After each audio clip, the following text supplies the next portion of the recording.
What's happening, y'all? So, my thoughts on the Ram 1500 with the standard output Hurricane twin turbo inline six. This is the replacement for the Hemi V8, the 6 making 420 horsepower, about 20 more than that V8, and 470 foot-pounds of torque.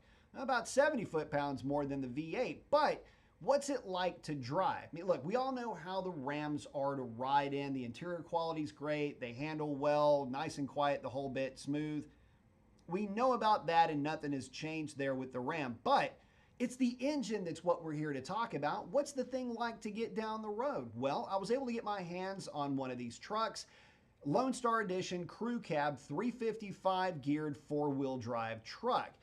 The reason why I chose this truck is it's practically identical to the vehicle that I would have ordered online had it been a sight unseen purchase. But it's also very similar, at least in terms of layout, to my Ford F-150, which is a 331 geared Coyote powered four-wheel drive crew cab. So, how do they like to drive? What's this new hot rod six-cylinder? What's it like to get down the road? Well, I can tell you this, cruising down the highway, you are reminded very quickly that you are driving a vehicle with a very small engine. Tip-in response is about what you would expect out of a six-cylinder powered smaller truck. Hate to break it to you, but there's no replacement for displacement when you are talking about a tip-in, just barely rocking into the throttle scenario going down the highway, or just taking off from a dead stop. It felt like the engine was labored, that it was looking for boost that wasn't there. It seemed confused and desperate for more power until the turbos showed up to the party. And speaking of which, when they do, let's talk about that from a dead stop. There is some turbo lag, but when the turbos remember that they are bolted to the engine and need to go to work at some point, you get a rush of acceleration. But that rush of acceleration is not that far removed from the acceleration you would feel out of the Hemi trucks, or at least one that would be similarly equipped. But that's not the entire story. It was not just from a dig, but from a roll where you would hit the throttle, you weren't really rewarded with any more power or push than you were with the 5.7 liter Hemi, which I found to be pretty interesting. I was expecting more. I mean, after all, it's a 20 horsepower bump in power and a full 70 foot-pounds of torque. But I was left wondering where all of that torque was. Was it lost? Was there some reason why this vehicle wasn't producing the power that I thought maybe that it should? I felt at one point that I came into this experience with maybe some prejudice because I had driven the high output variety in a Grand Wagoneer and came away from that experience very impressed. And I thought that, well, maybe with about 1,000 pounds less weight, the truck would at least be able to keep pace. And I discovered very quickly that that may not have been the case. Now, what's it really like in terms of outright performance? Well, I happen to have my Dragy with me, and I was able to get a 0 to 60 out of the Ram 1500. I was able to then immediately jump into my Ford and go to the exact same place within 15 minutes of making the hit in the Ram, and I made a Dragy hit to 60 in that truck. How did the Ram do? Well, actually very impressive.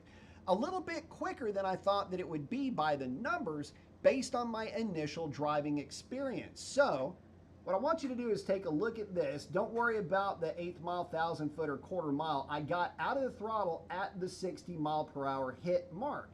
And that was 6.33 seconds with a 2.28 second 60 foot. I launched both trucks in 4 high, by the way. Now, how did my Ford F-150 do? Well, before we get into that, remember that I did some transmission tuning, not power tuning, but just transmission tuning to my Ford. I don't really know if it affects 0 to 60 too much, but it didn't hurt it because this is what that Coyote put down. 6.02 seconds versus 6.33 with a practically identical 60 foot of 2.24. Again, guys, remember that I immediately rolled out of the throttle once I hit 60. That is a massive difference in performance between two different trucks.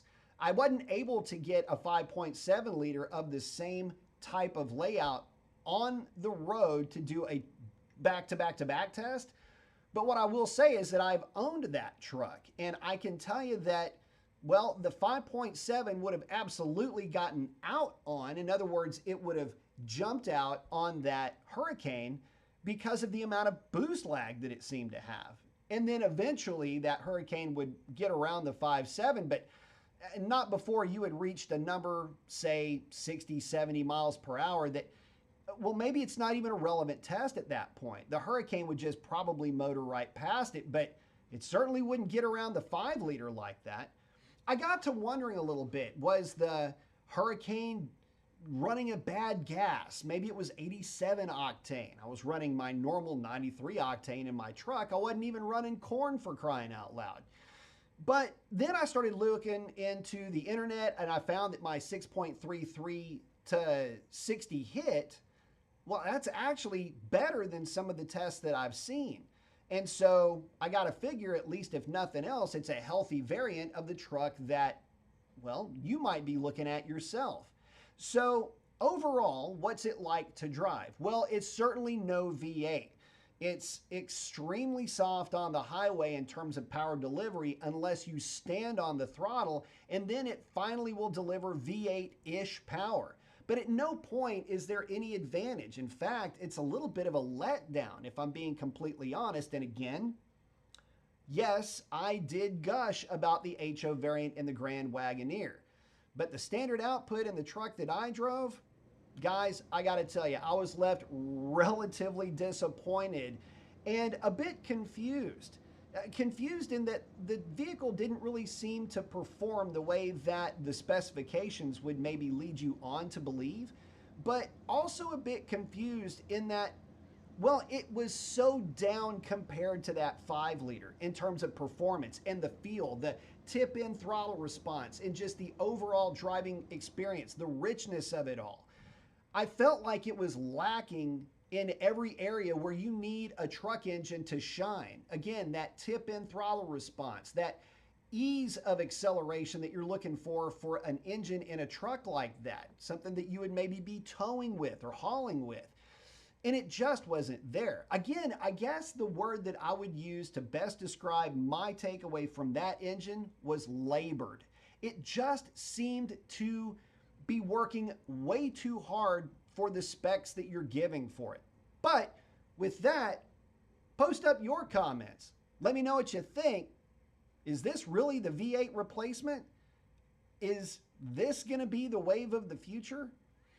Because I got to tell you, I don't know that I'm all that excited about it. I think I would still go V8, whether it's any other manufacturer, if this is how the performance is going to lay out for the future, at least for Ram. Oh, and by the way, you might be thinking, okay, well, instead of the V8, why wouldn't I maybe go grab one of the 2.7 liter trucks from Ford or a 3.5 liter from Ford, any of the EcoBoost to test against it? Well, I didn't have access to them, but I will tell you this, the 3.5 is far and away more powerful from a dig, in other words, from a dead stop acceleration.